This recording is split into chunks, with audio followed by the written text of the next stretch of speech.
அதிசயங்கள் செய்கிறவர் நம் அருகில் இருக்கிறார். அற்புதங்கள் செய்கிறவர் என்றும் நமக்குள் வசிக்கிறார். யாத்திராகமம் 26ஆம் அதிகாரத்துல 31 முதல் 33 வசனத்தை வாசிங்க பார்க்கலாம். இளநீல நூலும் இரத்தாம்பர நூலும் சிவப்பு நூலும் திரித்த மெல்லிய பஞ்சு நூலுமான இவற்றால் ஒரு திரைச்சிலையை உண்டு பண்ண கடவாய். அதிலே விசித்திர வேலையால் செய்யப்பட்ட கேருபீன்கள் வைக்கப்பட வேண்டும். சீத்தி மரத்தினால் செய்து பொன் தகட்டால் மூடப்பட்ட 4 தூண்களிலே அதை தொங்கவிடு. அந்த தூண்கள் 4 வெள்ளி பாதங்கள் மேல் நிற்கவும் அவைகளின் கொக்கிகள் பொன்னினால் செய்யப்படவும் வேண்டும்.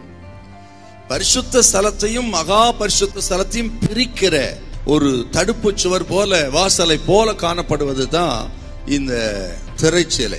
இந்த திரைச்சீலைக்கு முன்பு 4 தூண்கள் இருக்கிறது.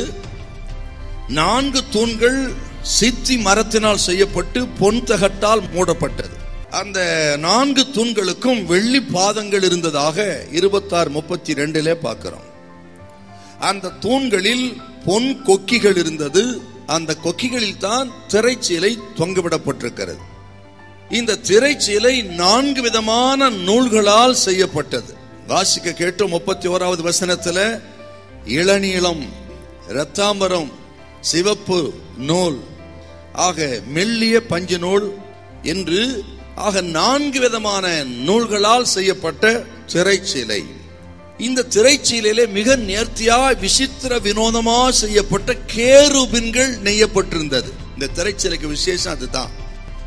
இந்த திரைச்சீலை தான் ஆண்டவராகிய இயேசு கிறிஸ்து கல்வாரி சிலுவையிலே மரித்த பொழுது பல மணி நேரம் தொங்கி அவர் மரித்த பொழுது திரைச்சீலையானது மேலிருந்து கீழாக 2ஆக கிழிந்தது என்று எழுதப்பட்டிருக்கிறதே, அந்த திரைச்சீலை இந்த திரைச்சீலை தான்.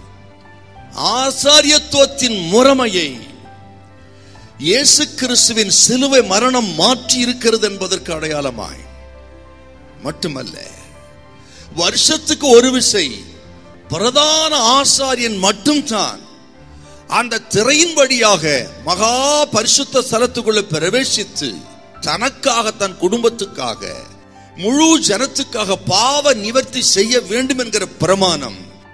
அந்த பிரமாணத்தை ஆண்டவராக இயேசு கிறிஸ்துவின் சிலுவை மரணம் உடைத்து வருஷத்துக்கு ஒரு விசை அல்ல, பிரதான ஆசாரியன் மட்டுமல்ல, இயேசுவின் ரத்தத்தினால் கழுவப்பட்ட அத்தனை பேரும் மகா பரிசுத்த ஸ்தலத்துக்குள்ள பிரவேசித்து மகா பரிசுத்த தெய்வத்தை காணவும் அவரோடு ஐக்கியம் கொள்ளவும் இயேசு மகாராஜாவின் மாம்சத்தின் வழியாய், அவர் சரீரத்தின் வழியாய் பிரவேசிக்க சிலாக்கியத்தை சிலுவை மரணம் நமக்கு கொடுத்ததையா. என் ரத்தத்தினால் கழுவப்பட்ட அத்தனை பேரும் பிரவேசிக்கலாம் என்று சொல்லி வாசலை திறந்து கொடுத்தவர் ஐயா நமது ஆண்டவர் இயேசு.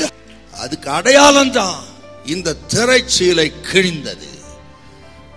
அந்த ஆசாரியத்துவ முறைமையை கர்த்தர் மாற்றினார். நம்ம எல்லாரும் ஆசாரியராய் மாத்திட்டார் ஐயா. ஹல்லேலூயா, ஹல்லேலூயா.